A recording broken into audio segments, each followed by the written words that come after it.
మా ముఖ్యమంత్రి శ్రీ నారా చంద్రబాబు నాయుడు గారి జన్మదిన సందర్భంగా ఉండాయపల ఎన్టీఆర్ స్టాచ్యూ దగ్గర చాలా గ్రాండ్గా మేము ఆయన యొక్క కార్యక్రమం చేశాము.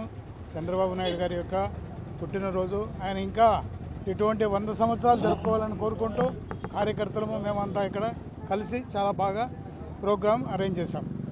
ఓకే. ఆంధ్రప్రదేశ్ రాష్ట్ర ముఖ్యమంత్రి వర్యులు నారా చంద్రబాబు నాయుడు గారి 76వ జయంతి పురస్కరించుకొని కడప పట్టణం నందు వివిధ దేవాలయాల దగ్గర ఆయన రామారావు విగ్రహాల దగ్గర ఆయనకు నిండు నూరేళ్లు ఆరోగ్య ఐశ్వర్యాలతో చల్లగా ఉండాలని చెప్పి తెలుగుదేశం పార్టీ కార్యకర్తలందరూ కూడా ఆయనకు సంతోషంగా నూరేళ్లు సంతోషంగా ఉండాలని చెప్పి అన్నదాన కార్యక్రమాలు అన్ని కార్యక్రమాలు చేస్తూ ఉన్నారు. ఈరోజు ఆంధ్రప్రదేశ్ ఇంత సురక్షితంగా ఉంది అంటే నారా చంద్రబాబు నాయుడు కూటమి ప్రభుత్వం ఉంది కాబట్టి ఈరోజు ప్రజలు సుఖశాంతులతో చల్లంగా ఉన్నారు. మనం గత 5 ఏళ్ళు చూడడం జరిగింది. గత ప్రభుత్వంలో ప్రజలు ఎంత ఇబ్బంది పడ్డారు. ప్రజలే కాదు, ప్రతి ఒక్కరు ఉద్యోగస్తులు కలిసి ప్రతి ఒక్కరూ ఇబ్బంది పడ్డారు.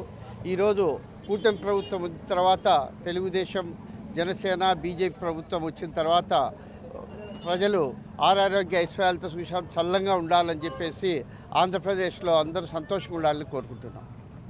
మన ముఖ్యమంత్రి శ్రీ నారా చంద్రబాబు నాయుడు గారి జన్మదిన శుభ సందర్భంగా హరిప్రసాద్ గారి ఆధ్వర్యంలో శ్రీనివాసులన్న, గోవర్ధన్ రెడ్డి, టీడీపీ నాయకులు, కార్యకర్తలు అందరి సమక్షంలో ఇక్కడ ఈరోజు అన్నదాన కార్యక్రమం కూడా ఘనంగా చేసుకొని రామారావు గారికి పూలదండ వేసి పెద్దలకు ఈ మధ్యన ఎన్నికైన హరిప్రసాద్ గారికి, గోవర్ధన్ రెడ్డి గారికి కూడా సన్మానం చేయడం జరిగింది.